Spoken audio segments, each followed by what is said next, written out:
Malini Devi multi speciality hospital, Christian Peta, 5వ line, Kavali. Doctor Guttipati Malinidevi, MBBS, MS, OBGY, కాన్పులు మరియు గర్భకోశ వ్యాధి నిపుణులు. మాలినీదేవి మల్టీ స్పెషాలిటీ హాస్పిటల్ నందు అందించు వైద్య సేవలు: సాధారణ కాన్పులు, సిజేరియన్లు, లాప్రోస్కోపిక్ ద్వారా గర్భసంచికి సంబంధించిన ఆపరేషన్లు, ట్యూబెక్టమీ, పిల్లలు లేకుండా operation, high risk pregnancy, ectopic pregnancy మరియు గర్భసంచి నీటి బుడగలు, గర్భసంచి జారిన ఆపరేషన్లు, రొమ్ముగడ్డలకు చికిత్స, నెలసరి ఇబ్బందులకు చికిత్స, మెనోపాజ్ సమస్యలకు చికిత్స చేయబడును. స్త్రీలకు సంబంధించిన అన్ని సమస్యలకు చికిత్స చేయబడును. పిల్లలు లేని వారికి ప్రత్యేక చికిత్స కలదు. ముఖ్య గమనిక: మా హాస్పిటల్ నందు కాన్పోయిన తరువాత తల్లి బిడ్డను ఉచితంగా మా వాహనంలో క్షేమంగా ఇంటికి చేర్చబడును.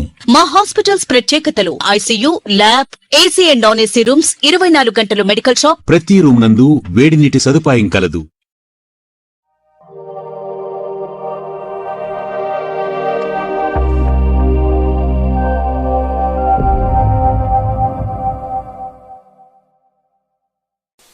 Welcome to CMD news. నా పేరు కామాక్షి. ముందుగా నేటి వార్తా విశేషాలు. ఈ రోజున కావలి శాసనసభ్యులు శ్రీ దగ్గుమాటి వెంకటకృష్ణారెడ్డి గారి సూచన మేరకు ఈరోజు ఈ పత్రికా సమావేశం, ప్రింట్ అండ్ ఎలక్ట్రానిక్ మీడియా సమావేశాన్ని మరి ఏర్పాటు చేయడం జరిగింది. దీనికి సంబంధించి ముఖ్యంగా తిరుమల వ్యవహారంలో ఈ కల్తీ నెయ్యి, లడ్డు, వివిధ ప్రసాదాలు జరిగినటువంటి పాపాలు వాటి ప్రజలకు వివరించాల్సిన అవసరం మా మీద ఉంది.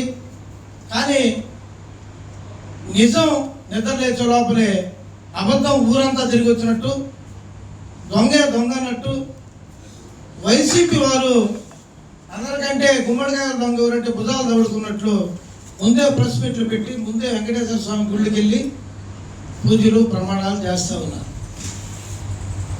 ఇప్పుడు కల్తీ నెయ్య అంటే అర్థమైంది. నెయ్యిలో ఆవు నెయ్యి వెంకటేశ్వర స్వామి గుళ్ళో వాడతారు. ఆ ఆవు నెయ్యిలో ఏమైనా కల్తీ జరుగుంటే దాన్ని కల్తీ నెయ్యి అంటారు. అట్లా కాకుండా అది స్వచ్ఛమైన నెయ్యి అయితే స్వచ్ఛమైన నెయ్యి అంటారు. ఇప్పుడు వీళ్ళు ఏం చెప్తున్నారంటే, ఇప్పుడు కొంతమంది మాట్లాడే వ్యక్తులు కల్తీ చేశాం కానీ ఎనిమల్ ఫ్యాట్ కలపలేదు, మిగతా అన్ని కాటన్ ఆయిల్, ఫిష్ ఆయిల్, కూరగాయల ఆయిల్ అన్నీ కల్తీ చేసాము, మొత్తం కలితే మీరు చెప్పినట్టు ఆ ఫ్యాట్ ఆయిల్ అనేది ఒక్కటే మేము కలపలేదు, మిగతా అన్ని కలిపామని వాళ్ళే ఒప్పుకుంటున్నారు. మీరు ఎక్కడైనా మేము కల్తీ చేయలేదని ఏ వైసీపీ లీడర్ అయినా ఎక్కడైనా ప్రెస్ మీట్ పెట్టాడా? చూడండి, మీరు గమనించండి. వాళ్ళు ఒప్పేసుకుంటున్నారు, మేము కల్తీ చేసిన వాస్తవమే, ఎనిమల్ ఫ్యాట్ లేదా రిపోర్ట్లో ఇవ్వలేదు అంటారు. అలా చెప్పినట్టు అటువంటి ల్యాబొరేటరీ సౌకర్యం రాలా. చాలా మైల్డ్గా ఇప్పుడు కొవ్వు పదార్థం అనేదాన్ని ఫ్లేవర్ కోసం లేదు దాంట్లో ఉండే రుచి కోసం వాడినప్పుడు దాన్ని చాలా తక్కువ శాతంలో వాడతారు. ఆ తక్కువ శాతంలో వాడినటువంటి ఆ కొవ్వు పదార్థాల యొక్క శాతం ఎడకా నుండి ల్యాబొరేటరీస్లో బయటికి రాలా. అది వివిధ రకాలైన రాజకీయ కారణాలు కూడా దాని వెనక ఉండొచ్చు. కల్తీ చేసిన వాడు మరి ఈ విధంగా మాట్లాడుతూ ఉంటే మనం ఏం చేయాలి? సరే, జగన్మోహన్ రెడ్డి మూల విరాట్, డబ్బులన్నీ ఆయనకే పోండి.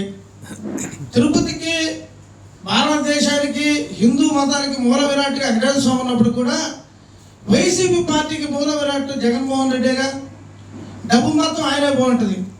ఆయనకి భయం లేదు, ఎందుకంటే ఆయన క్రైస్తవుడు. ఆయనకి నాకేం కాదు, నేను తిరుమలలో దోపిడీ చేసినా, లడ్డు అవినీతి చేసినా, కల్తీ చేసినా, లేకపోతే 2 కొండలు 7 కొండలు కాదు 2 కొండలు చేసినా నాకేం కాదని ధైర్యం ఆయనకు ఉంది. ఆయన అంత ధైర్యం గల వ్యక్తి, మంచిదే. ఆయనకి ఏం జరిగినా కానీ పెద్ద ఇబ్బంది పడ్డు. కానీ ఈ 2 లక్షల మంది ప్రమాణం చేశారు. ఇప్పుడు 175 నియోజకవర్గాల్లో 2 లక్షల మంది పైచులకు వైసీపీ కార్యకర్తలు కానీ నాయకులు కానీ ప్రమాణాలు చేశారు. దీంట్లో కల్తీ జరగలేదు, ఎనిమల్ ఫ్యాట్ జరగలేదని. వీళ్ళందరూ పాపం ఎట్లా వాళ్ళు? ఇప్పుడు వీళ్ళకి తగిలిన పాపం వీళ్ళ కుటుంబాలకి వీళ్ళ పిల్లలకి మరి ఎవరికైనా ఇబ్బందే కదా. అది హిందూ సాంప్రదాయాన్ని అనుసరించేవాడు దాన్ని బాధపడతాడే కదా. మీరు చేసిన పాపానికి మరి వీళ్ళందరూ ఇబ్బంది పడే పరిస్థితి. మీకన్నా కనీసం బుద్ధి ఉండాలిగా. ఎవరైతే ప్రెస్ మీట్లు పెట్టి చెప్తా ఉన్నారో వాడికైనా కనీసం బుద్ధి జ్ఞానం ఉండాలిగా. మరి కల్తీ జరిగింది వాస్తవం ఆయన. మనము దీని మీద దేవుడి విషయం ఇది, దీంట్లో మాట్లాడితే ఆ పాపం మనకి మన బిడ్డలో తగులుద్ది అనే అభిప్రాయం మీలో కలగాలిగా. తగుదునమ్మా అని చెప్పి మైకులు మాట్లాడుతూ ఉంటే అపవిత్రతను కూడా పవిత్రతగా మాట్లాడాలంటే సిగ్గని పెట్టలేదా మీకు? పైనుంచి కింద దాకా ఎవరైనా కానీ నేను చెప్పేది ఎంత అన్యాయం అండి.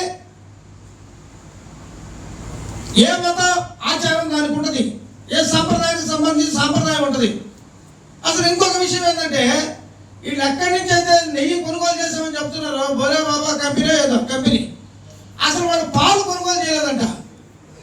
భారతదేశ చరిత్రలో ప్రపంచ చరిత్రలో పాలు లేకుండా నెయ్యిని తయారు చేసిన అంత మన జగన్మోహన్ రెడ్డిది. పాలు లేకుండా నెయ్యి ఎక్కడ చూసారంటే ఇది ఎక్కడ చూసారా?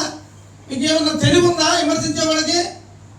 ఆ కంపెనీ ఇంతవరకు పాలు కొనుగోలు చేయలే. కొన్ని లక్షల లీటర్లు నెయ్యిని మరి తిరుమల కొండకి ఎట్లా ఇయ్యగలిగింది?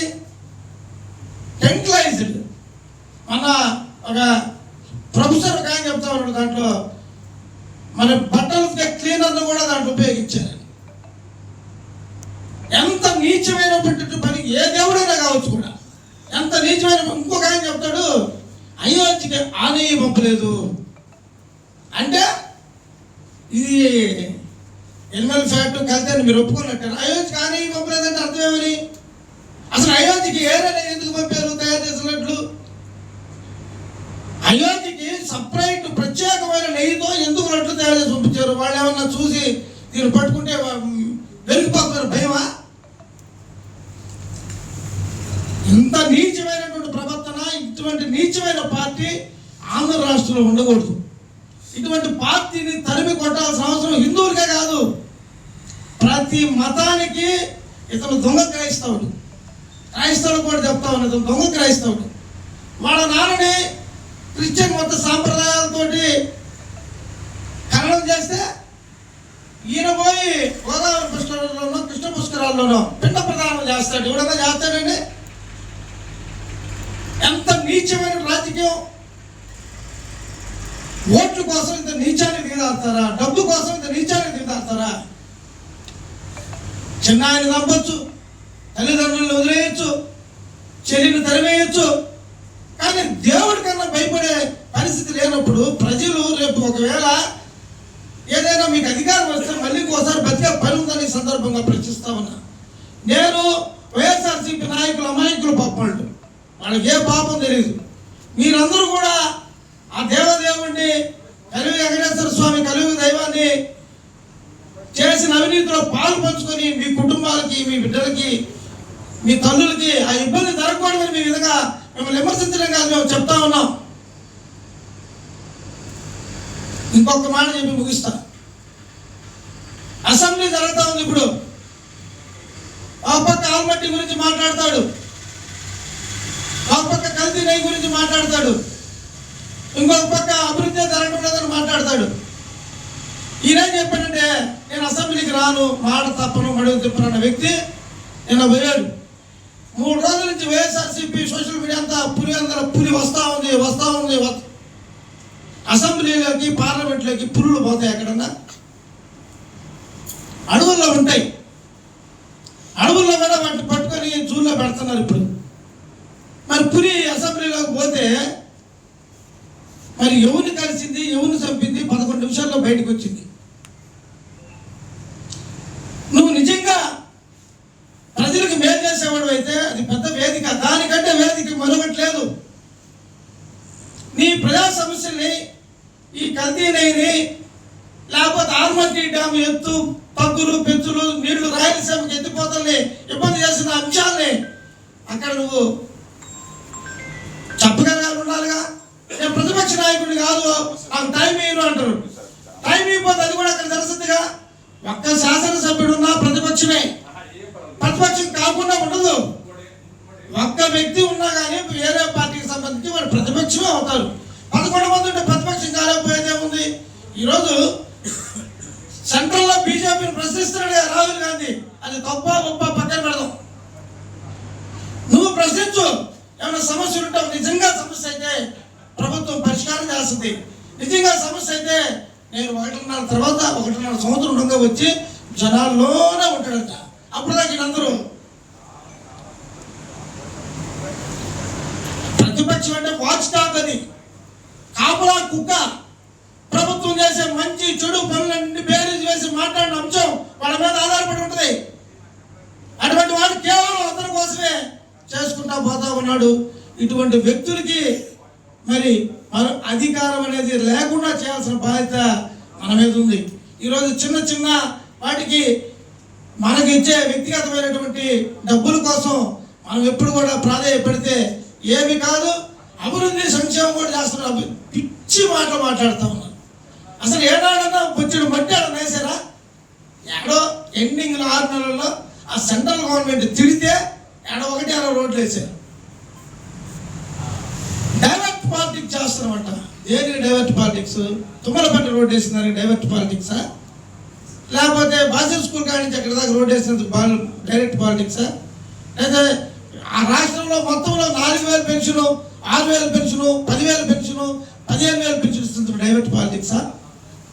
లేకపోతే ప్రతి పిల్లవాడికి 15,000 రూపాయలు ఉన్న పిల్లవాడికి ప్రతి ఒక్కరికి బిలో పవర్టీ ఉన్నవాడికి డైవర్ట్ పాలిటిక్సా? లేకపోతే రైతులకు 20,000 ఇస్తున్నందుకు డైవర్ట్ పాలిటిక్సా?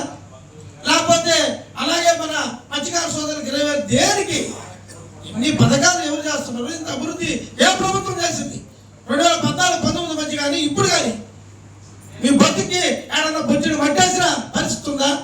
ఈ సందర్భంగా తెలియజేస్తూ మరొకసారి కల్తీ మీద మాట్లాడే ఆ మహాపాపాన్ని మీరందరూ చుట్టుకోవద్దని, ఆ పాపం దగ్గర ఎట్ట పోతాడు, దయవించి మీరు కూడా వాడి జోలికి పోవద్దని సందర్భంగా మన చెప్పినట్టు చెప్తూ సరిదిస్తున్నారు.